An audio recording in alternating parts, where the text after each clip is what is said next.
à tous, un nouveau rendez-vous avec le V2V sur Motors TV. Cette fois-ci nous sommes au Mans, on prend presque les mêmes et on recommence. Les protos, les GT, les Fugno, les monoplaces et cette fois-ci on y ajoute les VHC, les véhicules historiques et justement les VHC. On en parle dans quelques secondes.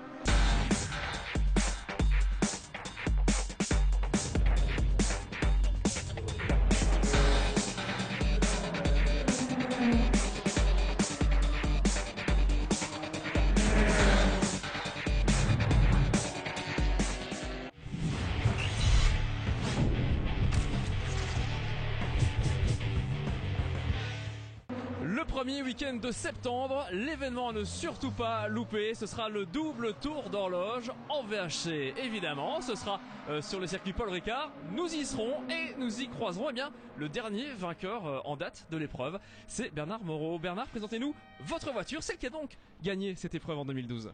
Alors effectivement, cette voiture, c'est une Porsche 3 litres RSR.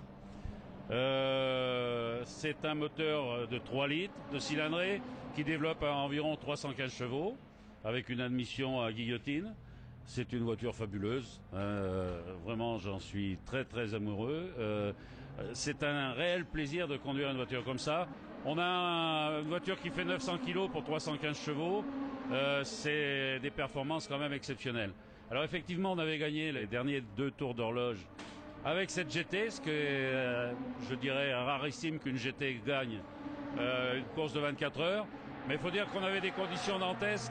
C'est ça qui vous plaît particulièrement dans le double tour d'horloge, c'est-à-dire que tout peut arriver par définition dans une course de 24 heures, tout peut arriver et il y a moyen de tirer son épingle du jeu et de prendre du plaisir. Voilà, une course d'endurance c'est formidable. Par rapport à une course sprint que j'ai pratiquée également, une course d'endurance, tout le monde participe, l'équipe participe, les mécanos participent. On peut être très vite sur la piste et s'ils merdent dans les stands, on perd. On peut être très lent sur la piste et s'ils sont très bons dans les stands, ils rattrapent le temps qu'on a perdu. Alors, ce qu'on va faire maintenant, c'est qu'on va découvrir ce circuit Bugatti du Mans et justement, vous êtes les passagers de Bernard à bord de cette Porsche et puis juste après, on jettera un coup d'œil sur cette course de VHC.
Les courses de VHC, c'est un musée roulant à ciel ouvert. Première pièce de ce musée, l'Osella PA8 de 1979.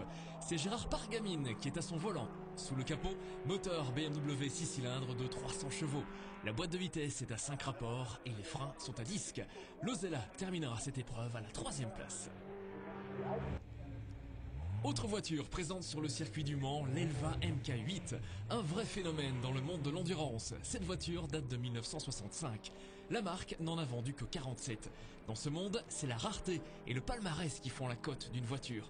Inutile de vous dire à quel point elle est bien cotée, d'autant plus que Yann Le Calvez l'a une nouvelle fois emmené vers la victoire.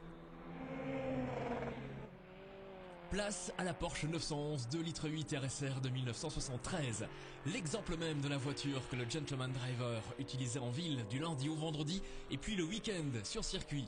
Un an après son lancement, Porsche lui offrira un meilleur aérodynamisme et elle gagnera les plus belles courses du monde. Son classement au Mans ce week-end, 5e.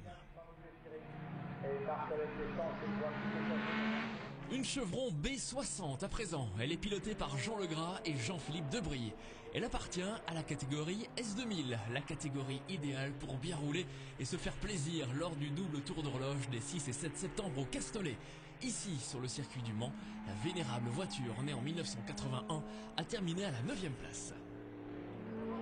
On termine par cette merveille, la Lola T594C.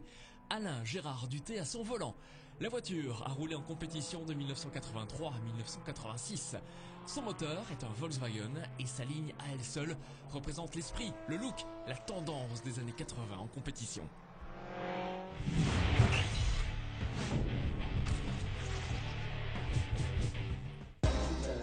Dans cette catégorie monoplace, le premier meeting de l'année avait été très disputé entre deux hommes, Antonin Borga et Matteo Cairoli.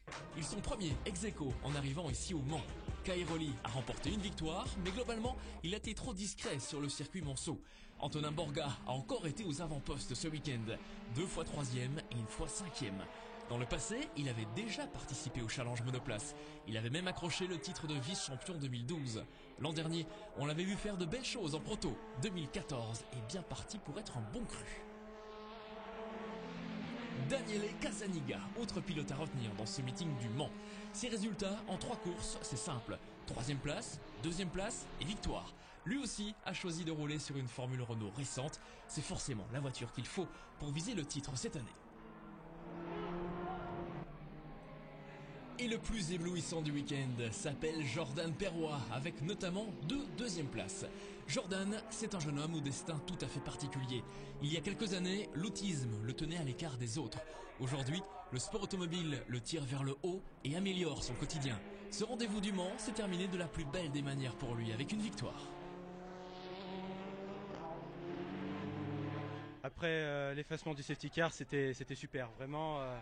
En plus, je savais qu'il restait plus beaucoup de temps. On avait fait la moitié de la course 3. Et je me suis dit, c'était le moment ou jamais de tenter de prendre tous les risques. Ça a payé et je suis tellement content. J'ai tellement géré aussi et franchement, je dois bien ça à l'équipe et puis à moi-même, bien sûr.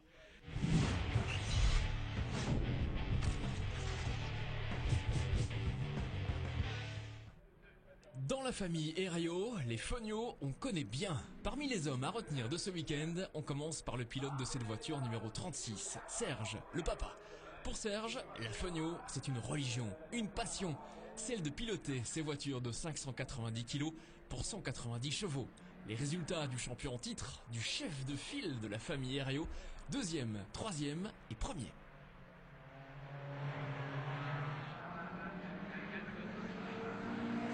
Parmi les hommes contre lesquels il a dû se battre, il y a François, son fils aîné, qui a lui aussi affiché de bons résultats. 2e, 3e et 4e. Comme son père et comme son frère, dont on va parler dans un instant, François a dû se battre avec une météo difficile. Les pilotes Fogno ont composé avec une piste froide ou grasse, ce qui a rendu les bagarres encore plus belles et les bons résultats encore plus lourds de sens. Autre pilote à retenir de ce week-end au Mans, le 3e mousquetaire, le 3e Herriot. Cette fois, il s'agit de Gilles, le plus jeune frère. 2e, 3e et 4e, ce sont ses résultats sur le circuit Bugatti du Mans. Lors de la course 3, on retiendra la très belle bagarre entre Gilles et son père, avec un écart de l'ordre de la seconde. Ensuite, c'est François qui les rejoindra pour un très émouvant podium familial. Les aventures des Herriot au pays de la Fogno, nous aurons l'occasion de reparler très bientôt. Ce n'est que le début d'un tout nouveau chapitre de leur histoire. Mais alors, qui peut mettre les Herriot en difficulté? Eh bien, encore et toujours lui, Jean Collet. Jean est l'auteur de 2 victoires ce week-end. Il était bien parti pour faire une bonne 3e course, mais comme d'autres, il s'est fait piéger par une combinaison piste froide, pneus froids au départ de la 3e manche. Jean va faire tout son possible pour remonter. Il terminera à la 12e place de la dernière course du week-end.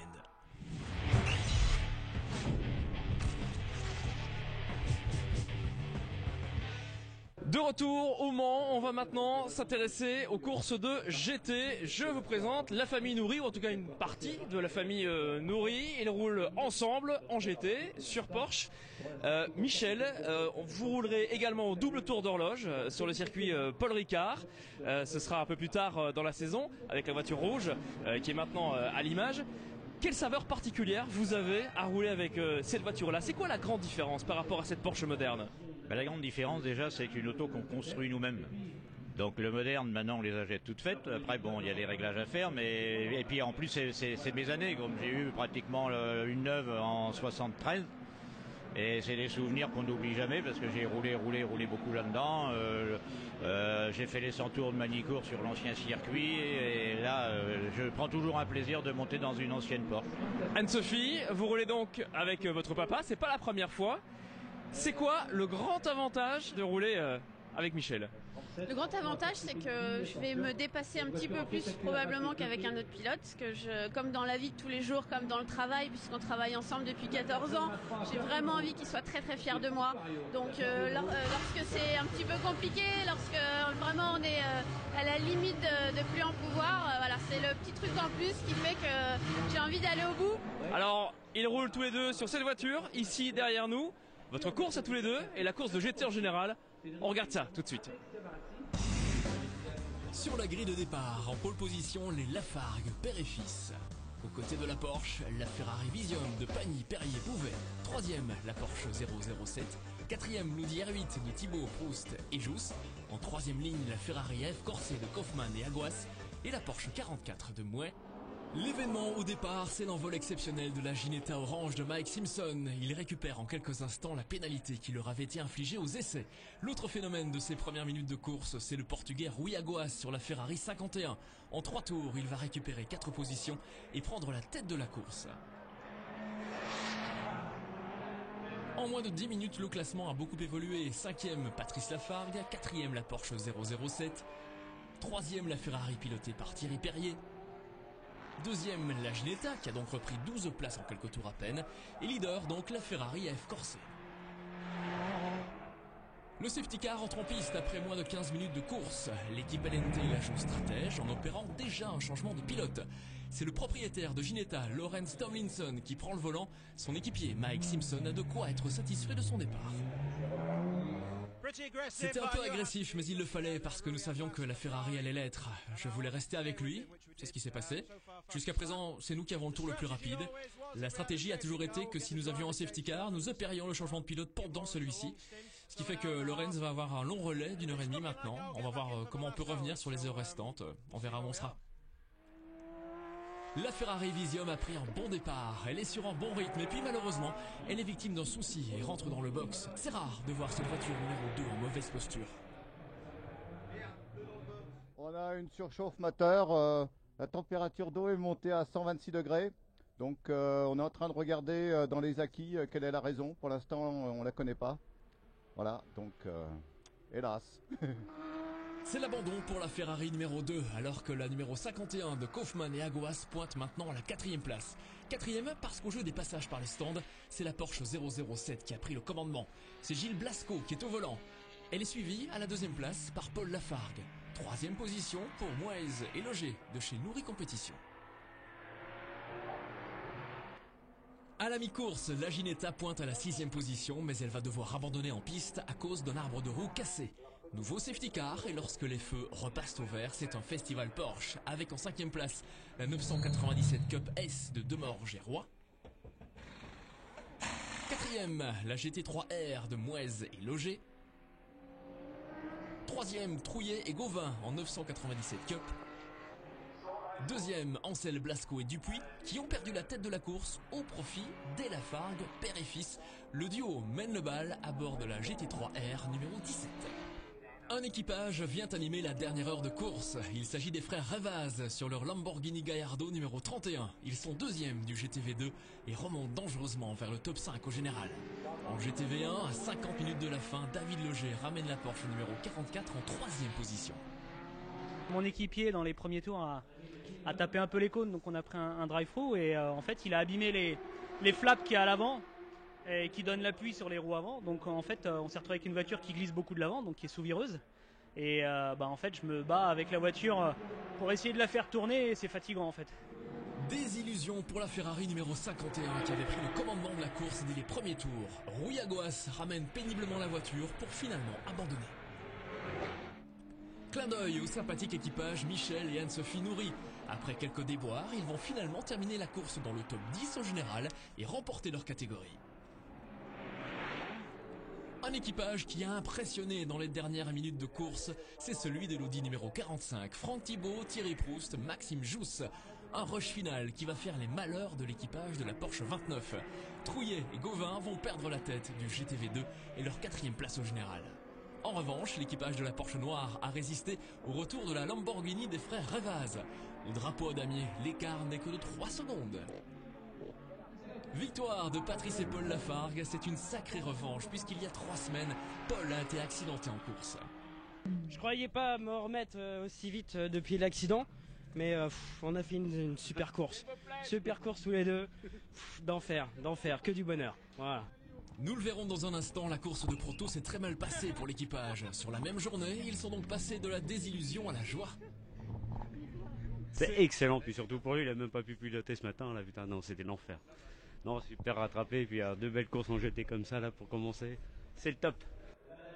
Au classement général, les Lafargue sont en tête, Ansel Blasco Dupuis 2e, Pagny Perrier Bouvet 3e, 4e place pour Moez et Loger, 5e Bobolic et Ricci, 6e ex-aequo Thibaut Jousse avec Balthazar Savary Polican et 7e Martinet Tremblay.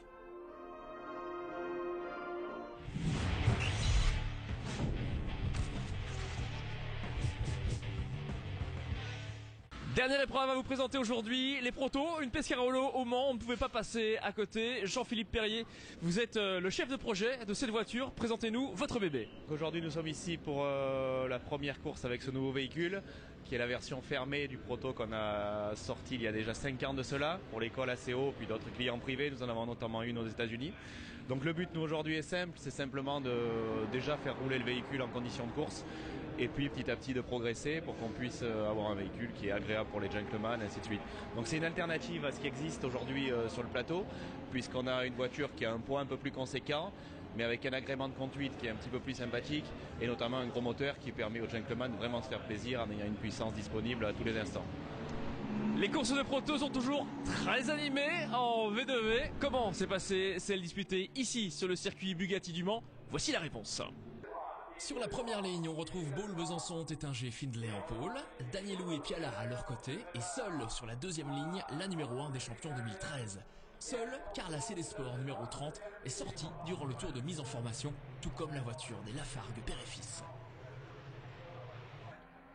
Très bon départ du poleman Kevin Baul Besançon, il vire en tête au premier virage. Mais derrière, attention, 2 hommes sont tout simplement épatants. Tout d'abord, le Suisse Molini sur cette numéro 28 qui passe en quelques minutes de la 12e à la 3e place.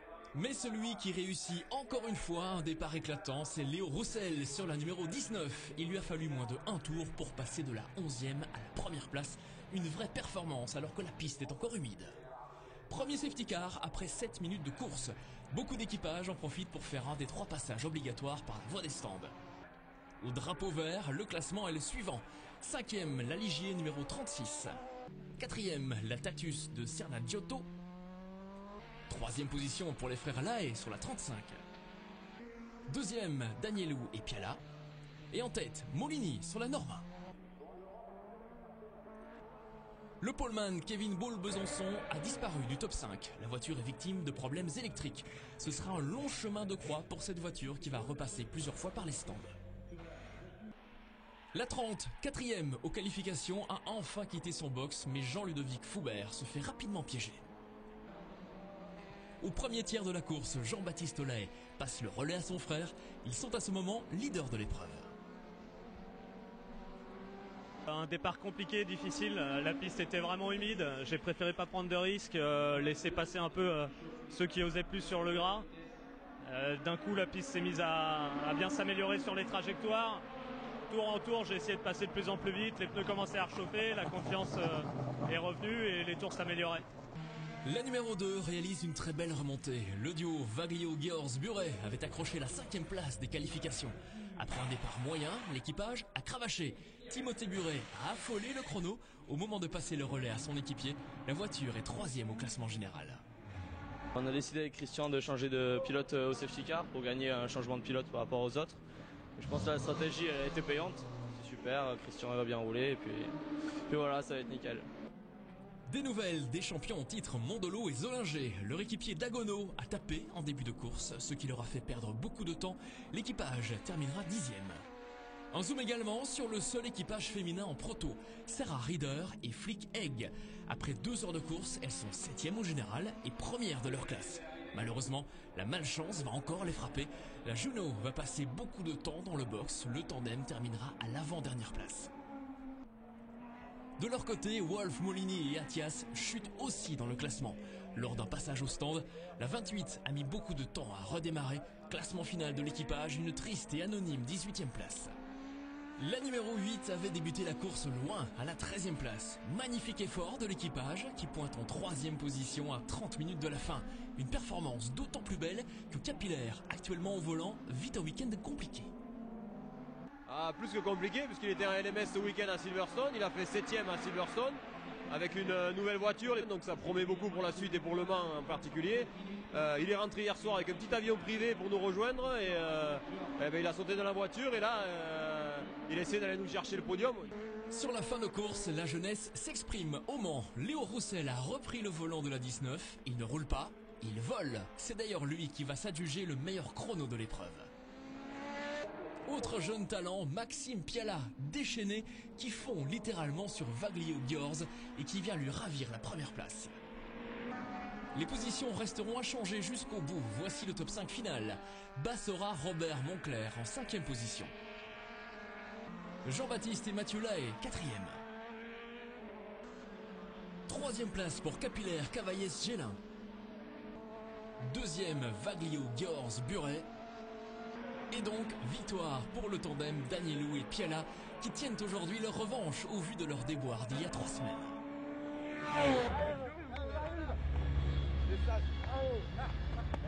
On était vraiment très déçus à Barcelone et aujourd'hui c'est notre première victoire dans le championnat et ça fait vraiment énormément plaisir. On s'est battu, on est allé la chercher avec la hargne et merci à toute l'équipe parce qu'ils ont tous fait un super boulot et on est vraiment très contents. Bravo les garçons, bravo. Au championnat, ce sont les vainqueurs du jour qui mènent la danse, suivis par Cavaillès, Capillaire, Gélin. 3e place, Mondolo, Zollinger, Dagono, qui sauvent les meubles. 4e, Robert et Bassora. 5e place pour Thirion, Rayon et Bazo. C'est avec cette belle course de proto que l'on se quitte. L'émission est à voir et à revoir sur Motors TV et puis dans quelques jours aussi sur notre site internet. Le prochain rendez-vous avec le V2V, ce sera la fin du mois de mai sur le circuit Paul Ricard. Nous y serons bien évidemment. D'ici là, portez-vous bien. Salut.